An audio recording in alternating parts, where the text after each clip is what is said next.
I'm delighted to be here today.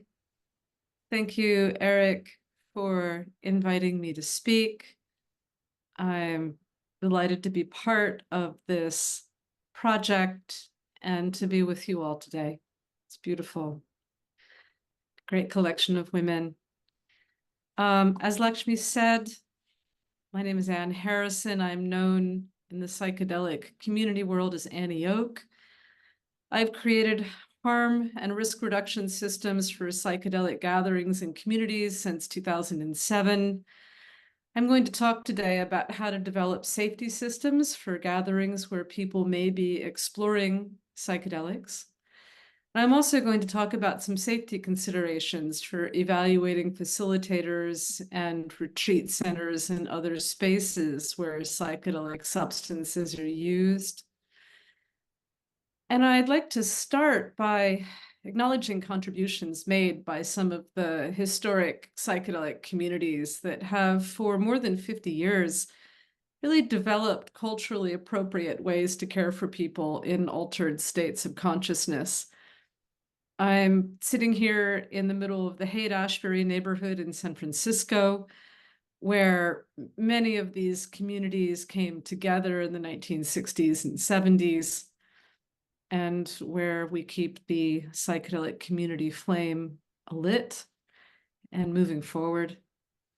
I've been a member of different psychedelic communities since the late 70s. I've participated in events hosted by the Rainbow Family, the Grateful Dead community, the Oregon Country Fair family, feminist, punk, mountaineering, and hacker communities, and of course, Burning Man and the many communities and gatherings that have spun off from that event, including Take Three Presents, the event production company and community that I co-founded back in 2013.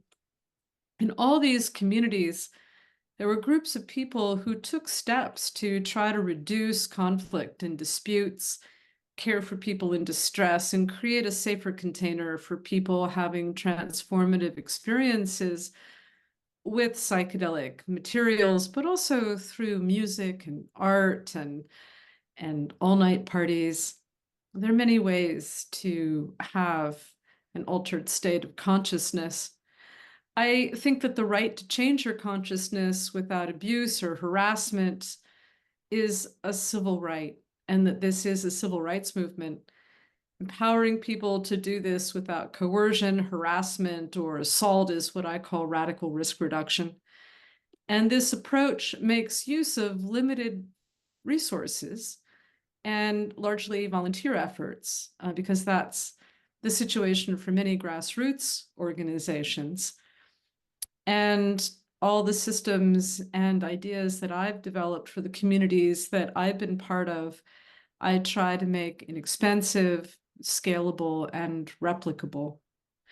I consider myself a systems designer and a social engineer, and I like approaches that make the most of limited resources, and that also reflect the values and goals of the communities that they're part of. So my goal in developing these ideas is to create systems that have been tested for many years at events that I've produced and that can be replicated by others to encourage community sustainability and resiliency in the many psychedelic communities that are present out there in contemporary culture. So I want to emphasize here that the vast majority of people who use psychedelics now and in the future do not do so in clinical or even ceremonial environments. They will typically go to an event where there is music and art and dance in a social setting. Some people call this recreational use. I prefer to call it social or ecstatic use. And event organizers who create these spaces take steps to create a safer container, whether they're throwing a house party for 10 people or an event for 5,000 people.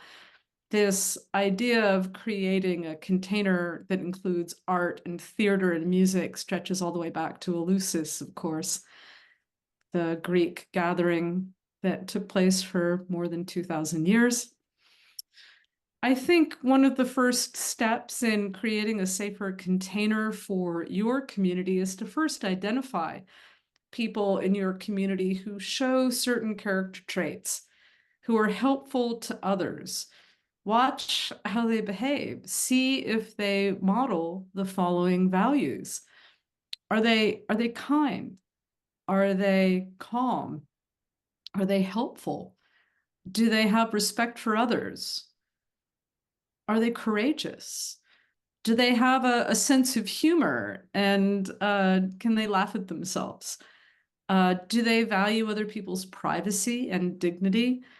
And do they really support the concept of transformative joy and wonder and ecstatic experience that psychedelics can sometimes bring forward? So look for these people in your own community and think about how they might work with you and you might work with them to create a safer container for the events or gatherings that you would like to host and organize, because you will need them. This is a community effort. You have to identify those people and build trust with those folks so that you can create a team, a crew together to hold a safer container for these transformative experiences. And you need to have some agreements about how to cultivate a culture to do this, your own psychedelic culture for your own community. And understand that some of your values might not be perfectly carried out. Some of them might be aspirational, but it's important to establish a sense of shared values. For example, in communities that I'm part of, there are shared values to oppose situations that reflect racism or sexism, homophobia, transphobia, violence towards people in communities. Please consider embracing these values and support the values of freedom and dignity for all people. Work towards cultural, racial, and class diversity. These are values I think we should all embrace. Also, recruit elders within communities. Age diversity is important, especially in care spaces. Also, consider creating a sponsorship system. Our Take 3 community is a private community, and you need a sponsor to attend. If you have a sponsor within your community, that sponsor keeps you accountable to uphold community values. And if you don't uphold those community values, the organizer can go to your sponsor and say, hey, you sponsored this person for our community. We're having an issue with them. Please help us here. So consider a sponsorship system that supports accountability, and model a value system that supports kindness and respect.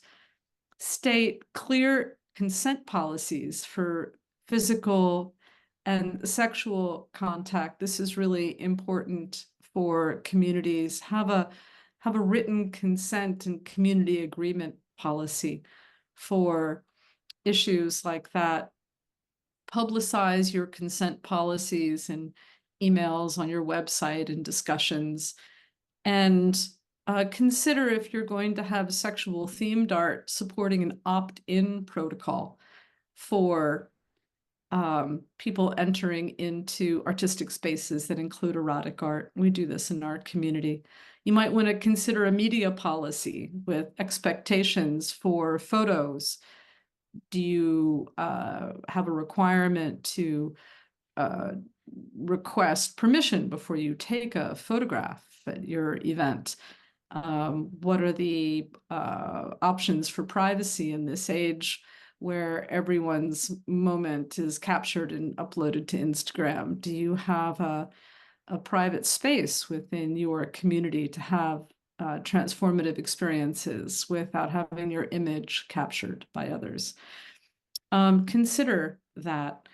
And also consider building spaces for quiet conversation, for integration, for rest. Often I go to festivals and there are very few spaces that are set aside for doing that. I started a tea house, the Full Circle Tea House, for that purpose as a Burning Man art project. There are many bars, but there weren't enough places just to lie down and have a nap and nice quiet cup of tea and be able to hydrate and rest and all of that.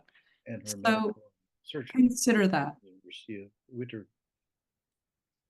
So as you set up these values within your community and you immigrated to Canada in 2005. Oh, hi, Eric. Are you speaking? Founder and chief medical officer of Awake Life Sciences, a community consciousness-based therapeutic and research company, and I think Eric is now talking. Global education charity. Yeah, I think he doesn't realize that he's not muted, so maybe we can get his attention. Hi, Eric. Shares the latest findings. There we go. Thank you. In any case, when you are putting together a series of values for your community and identifying people that you might recruit to uphold these values, think about what kind of teams you might want to put together for groups of people who you think would be helpful in holding a safer container. And, you know, in our community, we often reach out to people with professional mental health training, therapists, social workers, psychologists, so on. But we also look for respected community leaders. So look beyond the academic or professional credentials also, and see who in your community can help you build on this set of essential values and create teams to uphold this safer container and create systems inside of it. I have for many years been going to Burning Man, and Burning Man has spun off many other organizations and events. There are some things that we've replicated from the Burning Man experience that have been really especially useful to us, and I always really try to give credit to these ideas that we get from others. For example, within our community, we have a group of rangers. Burning Man has rangers, we have rangers. Rangers are an old idea.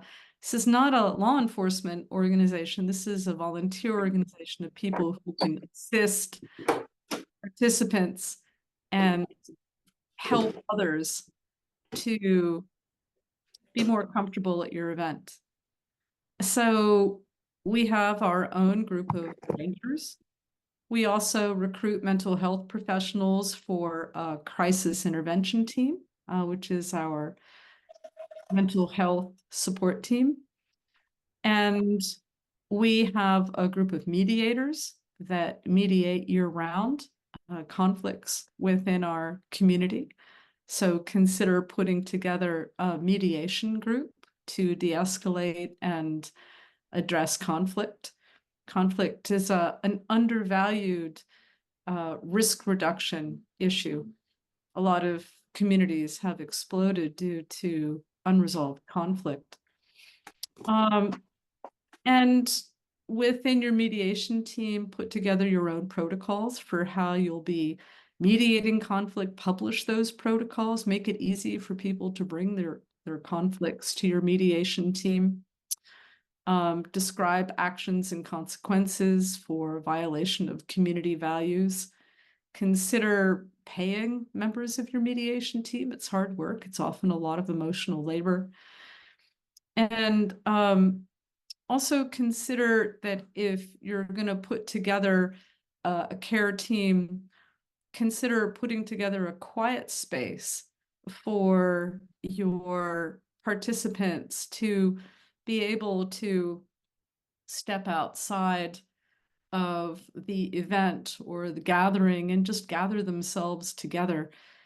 The tea house that I created was the inspiration for what later became the Zendo direct care group that was initially founded by MAPS, and our community has created their own version of that, which we have set aside for direct care. So a quiet space where people can go and receive direct care through a specialized team of people with mental health skills.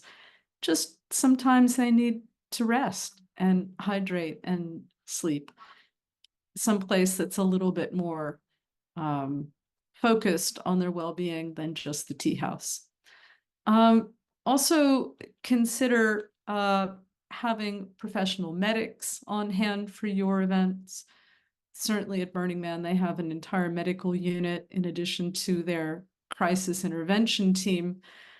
The medical unit focuses on medical issues. The crisis intervention team is the 24-hour mental health support team that can step in for mental health issues. And these teams work together, and also together with the quiet direct care space. So consider putting together a lightweight or larger version of these teams for your own event, and then have the mediation team work to mediate conflicts in between events. If you have a community that you're committed to providing those services for year-round. Also, when you're putting together these teams, remember you can start small. You can scale slowly. You can identify people who might be good at leading these individual teams. Sometimes they're outside vendors that you might hire, such as a medic unit. And sometimes they're volunteers, such as a volunteer ranger team or a volunteer group of mediators or a volunteer crisis intervention team, or perhaps pay the lead of that team to recruit volunteers. Pay people as much as you can afford. If you can afford to support them during the event, such as making meals available or other benefits, do that. Make sure you support the people who are supporting others.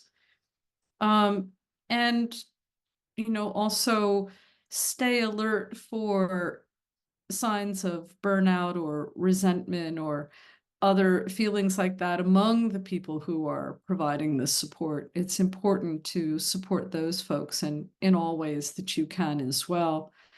And do what you can to provide good training for those people, develop a lightweight training curriculum or a training session to make sure that especially the volunteer rangers have a training protocol that they'll follow so that you know how they're going to respond to the needs of participants at your event.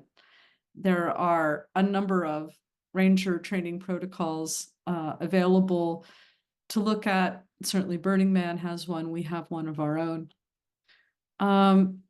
Also, make sure that at your events, you're working with the people who are running the venue. If you're running a house party, maybe that's your own space that you're working within. If you're renting a space, a retreat center, a space for your event, make sure that you have a good working relationship with the venue staff and with the security people at that location, so that you have an understanding of who will be handling any concerns for your participant with your group of participants within this safer container that you're creating. So have a clear understanding with the venue and whoever is perhaps providing the security at the venue that you'll be handling safety and support for participants within the safe container, and make sure that if there are any conflicts, there's a clear understanding of who will be stepping in to handle any situations. That's especially true if the venue hires outside contract security, or if law enforcement is present at the venue during your event. Make sure you have clear agreements with them. And Make sure also you're working within local fire code regulations. If you have artists creating installations at your event, make sure they follow the fire codes and they know them. You might have a fire inspection by the fire inspector. Make sure that you're prepared for that and that you have the proper permits to do what you're doing. All that is really important. Develop a fire evacuation plan. That's a basic safety issue. And have a plan to engage with law enforcement and emergency services.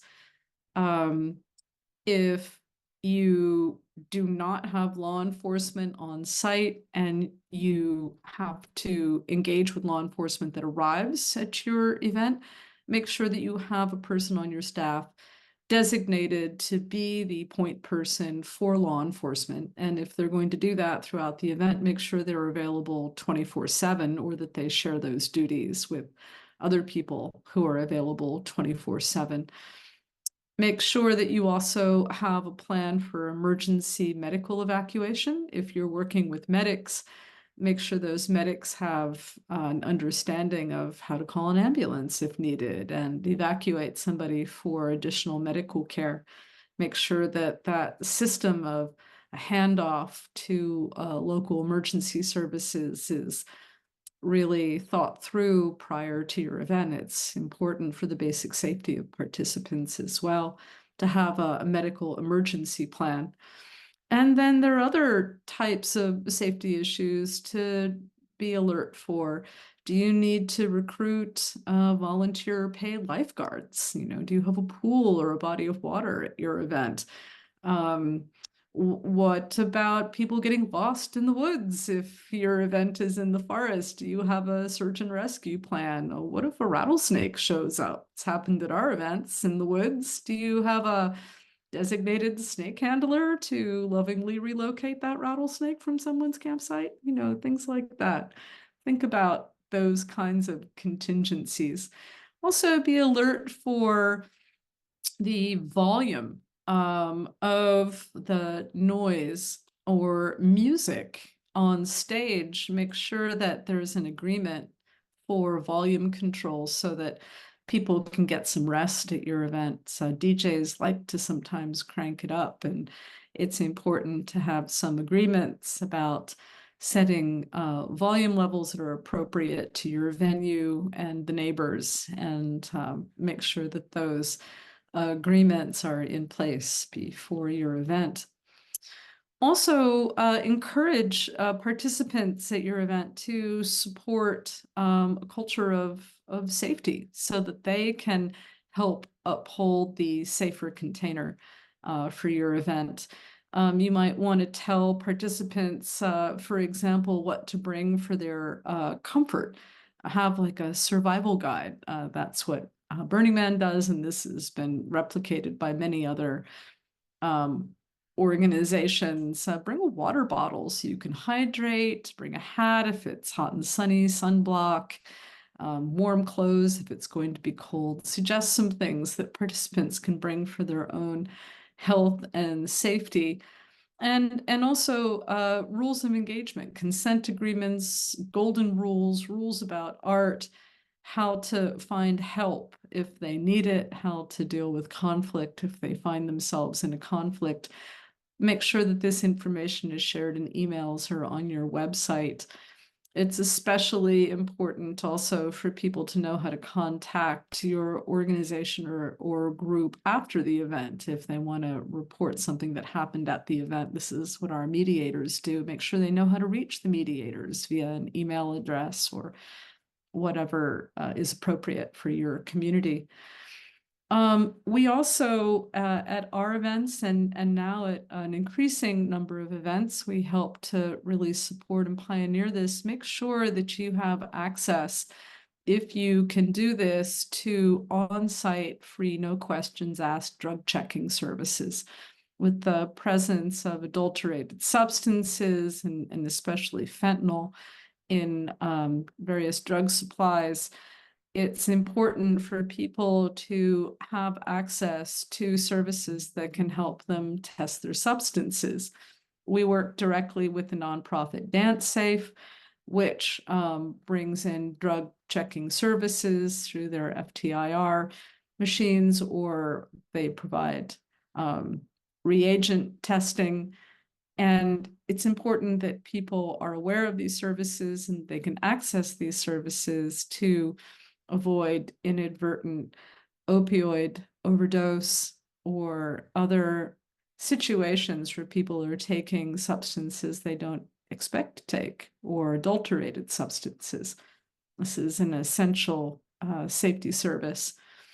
Also have risk reduction workshops or supplies available on site. Certainly DanceSafe sells reagent testing kits, but other harm reduction and risk reduction supplies are really helpful to have on site, including earplugs, electrolytes to make sure people don't get dehydrated, safer sex supplies, other hand cleaner, other types of supplies that are useful for people to practice self-care on site. Offer risk reduction workshops before the event so that people can learn how to use reagent testing kits, for example. Also encourage your volunteers who are holding your safer container to get CPR training. Make sure that there's a defibrillator present on site that you can use. Your medics should have access to that as well. Also consider not serving alcohol. It's difficult because a lot of event producers really base their entire business model on the sale of alcohol. My approach always has been that we're not going to build a business model selling an inferior drug to people we love. It is your choice as an event producer, but if you remove alcohol in terms of selling it at your event, then I do believe you can reduce a lot of negative outcomes for your participants. People can still bring their own BYOB alcohol, but at our events, for example, we don't let participants set up a public bar, just perhaps a private bar for people in their camp. So consider what your organization or group's relationship with alcohol will be. I started a tea house because I wanted to make tea the social center of our social gathering space, not alcohol. And I think this has really been a benefit to our community. The Full Circle Tea House is now a collective based in West Oakland and serves at many events. I'm really pleased to see many people bringing the tea house and other tea houses to their gatherings. Also consider general good self-care for everybody. Make sure that there's water and hand washing available, and that soap and hand cleaning is present on site, place where people can simply wash their hands. And especially if you have porta potties set up on site, it's a really basic general healthcare approach that's often overlooked at festivals or gatherings. Make sure there's also a water source available on site. At Burning Man, you need to bring in all your own water. So that's radical self-reliance, which you can also embrace, but make sure that if you're providing water, it's well marked and people can get access to it. The biggest single medical and arguably mental health issue we deal with often is dehydration. Encourage people to carry their water bottles. Also consider the potential for extreme weather and infrastructure failure. What will you do if you lose power at your event? Will that mean that the water pumps go off and you won't be able to get water on site? Have a plan for your extreme weather event. Make sure that the organizers of your event are getting sleep during the event to support their own well-being and decision making. Sometimes that can be challenging during a multi-day event. Put together your sleep plan. Make sure that you get sleep and that your volunteers and crew members providing support for others are also getting some sleep. Don't fetishize martyrdom. If people are working really hard, encourage them to not martyr themselves, but go get some sleep. Make self-care a really essential value for everybody on your team who are holding that safer container and providing services for others. Try to build a rest day into your event so that people get some sleep before driving home. You know, some of the most dangerous parts of an event are people driving there and back, especially back, because people are tired. There are many stories about people getting into road accidents returning from Burning Man because they're very tired. So consider how to mitigate that at your own event. Don't underestimate the challenges of transportation. If people can get to your event via public transport or carpooling, that's great as well. Also, don't overlook really basic things at your event and gathering, such as an accurate map and signage. When there's an emergency at a gathering, it's really important for rangers and other people to know where they are, to have an awareness of what their location is so that they can call in assistance if necessary. Situational awareness is super important. We learned that as rangers at Burning Man. I was a ranger there and really got some great training about situational awareness in particular. Where are you at all times? Can you call in support? So in doing that, make sure that the map for your event is accurate and there's signs identifying locations such as stages or other gathering spaces so that people calling in extra support or summoning support personnel or emergency personnel can accurately tell others where they are. Signage is really important. Having an information desk is also really helpful for participants as well. And that's really a useful thing and sometimes overlooked. So when you're dealing with emergency medical personnel, and I've talked about this a little bit earlier, make sure that you have a designated person to deal with law enforcement. Always be polite and professional. But it's useful to have some legal training and lawyers to assist you on site if necessary, if there's a law enforcement action that you need to address. Good lawyer will tell you to never consent to a search, but to not physically resist. You would benefit from a good know your rights training. Often as an event producer, we offer know your rights training to our staff and also to participants. And we recruit local attorneys to provide that training to our community and to others. And I think that's just good practice for lots of communities. So I'd like to shift now to talking a little bit about safety tips for those participating in ceremonies or other gatherings that use psychedelic substances. I've talked a lot about what event organizers should think about in terms of creating a safer container for events. And I'd like to focus on what you as a participant at events, particularly ceremonies that use psychoactive substances, might want to consider.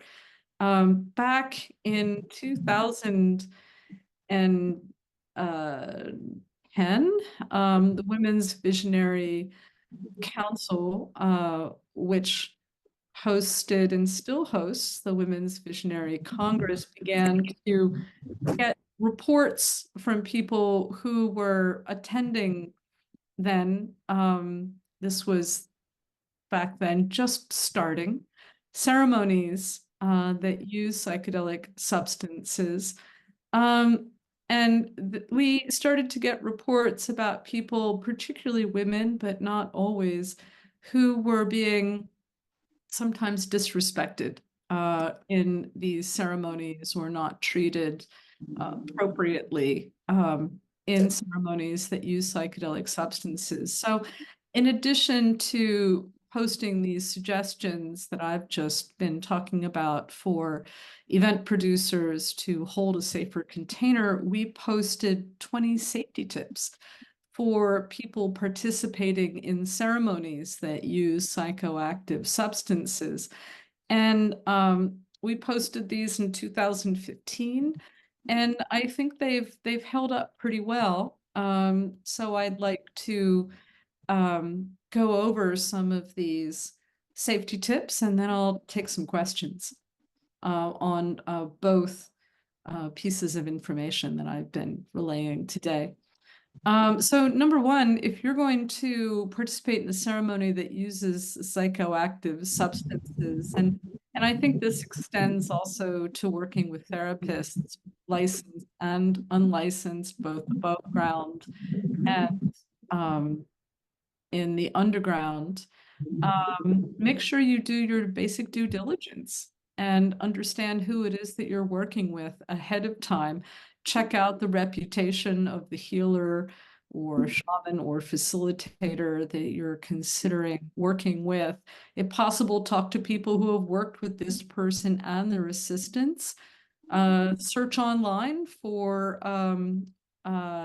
information about this person. Inquire about their background, who they trained an apprentice with, determine their lineage or their training, and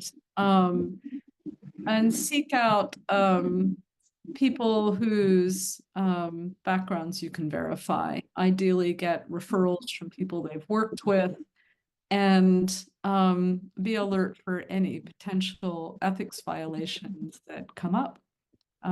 You would do this for any healer or facilitator. It's important to do it in this case as well. Also, carefully consider the quality of the substance that the healer is dispensing during the ceremony. Talk with others who have worked with this person or group. Try to determine clearly what substance used and at what dosage. If you've never ingested this material, research its effects, possible benefits, or drawbacks. If you're new to the material, consider ingesting at the lowest dosage offered. Do your own homework about the material that you're ingesting. Determine where the ceremony will be held and if the location itself is safe and comfortable. Talk to past participants if possible. Contact others who've attended ceremonies in that location. Request a description of the space and how it will be used. If you're traveling to participate in a ceremony, investigate the safety of your lodgings. If it's a retreat center, or if you're going to be staying nearby from where the ceremony will take place, determine if other people felt safe there. Read online reviews of your intended accommodations. Ask for an escort if you feel unsafe en route to your lodging or coming back. Understand you'll be in an expanded space, almost certainly after the event, and make sure that where you're staying feels safe to be able to integrate and properly rest. Consider taking part in ceremonies in your own community or a nearby location. You know, there are many ceremonies that take place out of the country. If you're out of the US, you're out of US jurisdiction. and you have less opportunity for recourse if something happens during the ceremony and you want to hold that facilitator accountable. It's very difficult to do that in countries outside the US. So if you have those concerns, consider doing the ceremony inside the US, where you can, if necessary, go to the licensing board of that practitioner, or if necessary, go to the jurisdictional system within the US to get redress. It's very difficult to do that outside the country. Go to the ceremony or gathering with a trusted friend or a group that you know of who can look out for you. You can look out for each other. It's a safer approach often to not go alone and to have friends with you before, during, and after that ritual or ceremony to provide support and look after each other's well-being. Also consider developing a safety plan with friends who are both participating in the ceremony and also not participating in the ceremony. Plan check-ins with people before and after the event. Consider asking a non-participant to give you a lift to your lodging. Make sure that you're safe in transit, and that you have a safe transportation plan after the event, and that you can check in with folks afterwards, and someone out there is looking out for you. Determine what form of accountability exists for the facilitator or healing you intend to work with. If that person disrespects or harms you in some way, what mechanisms exist to help ensure that they're held accountable? Are they part of a larger community who can hold them to a standard of care? Also, cultivate your own spiritual practice that gives you access to spirit allies or guardians.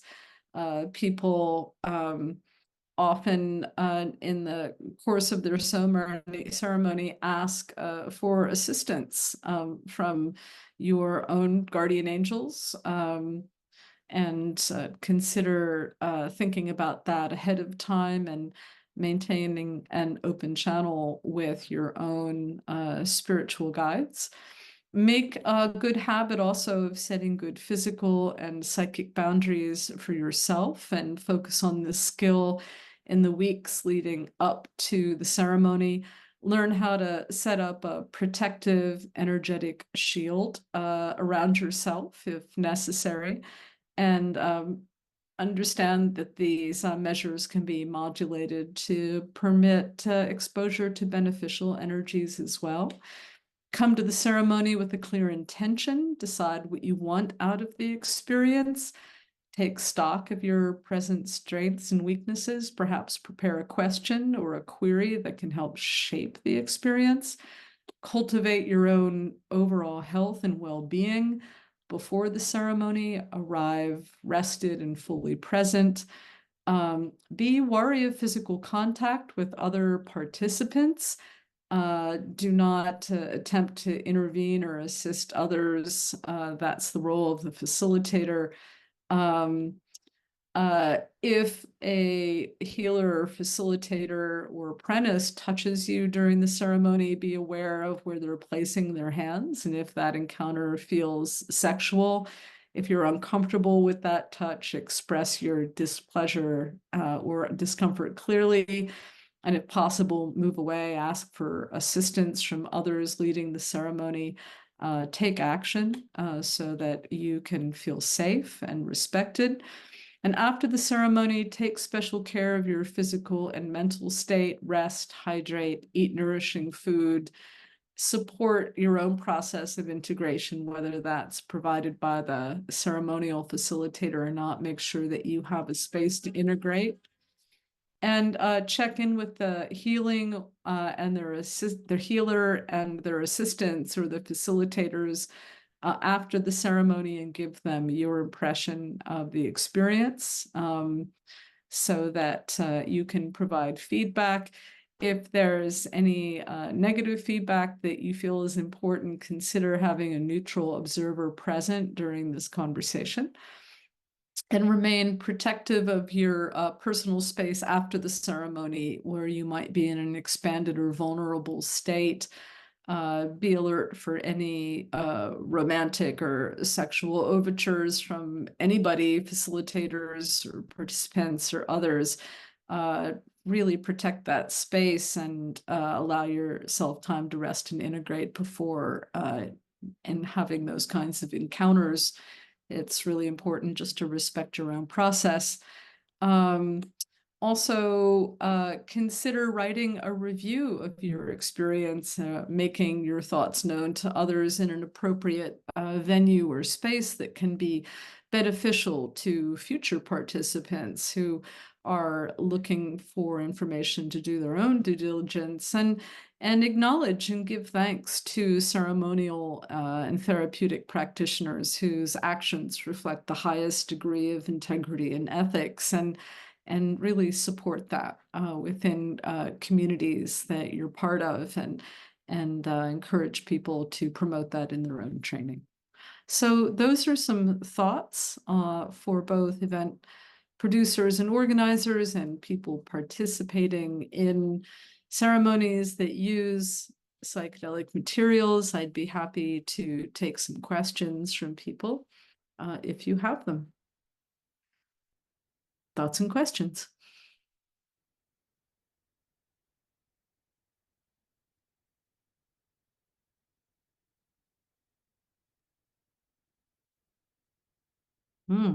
You'll have to unmute yourself in order to do this, I think.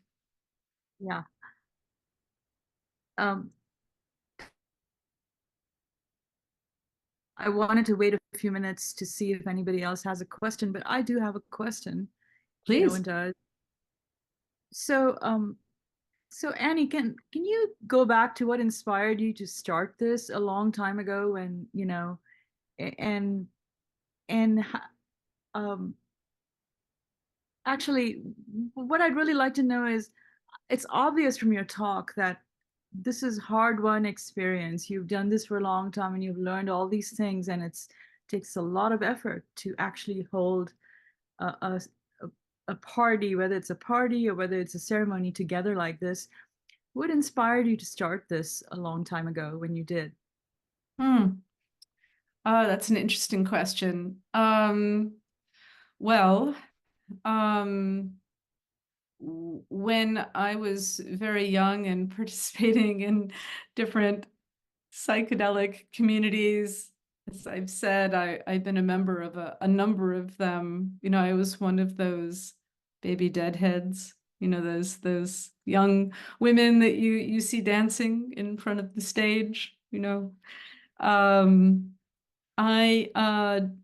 I was very fortunate to be looked after by my elders, by people who were in these caring roles, who were looking after people like me, young women, folks who were participants going to these events in altered states. And I saw how important that work was for people who needed care. And I also saw the difference between communities that provided that care and communities that didn't provide that care. And I saw that people who went to events where there was a dedicated group of people to hold that safer container and provide care, and also follow up, with participants who maybe I was disrespected in some way at that event. Who can I follow up with? Who can I talk to about this incident that took place, or who can I thank for being extra kind, to me? When I was part of communities that provided that safer container and that care, I could have deeper transformative experiences. I could make the most of that amazing night of dancing and expanded consciousness. I could go deeper because I knew that I was being held in a community that cared about me. And so having that experience as a very young person, I saw how important that was. And I come from a family of medical providers, and I thought, well, I've been the beneficiary of that kind of care for so many years. I would really like to make sure that others have access to that kind of care as well. I have some ideas about what that looks like just from personal experience. So I'd really like to share that. People can go deeper in their transformative experiences when there is a system of care and a system of trust in place. And I think that we can work to create that in all the many different psychedelic communities that we're part of.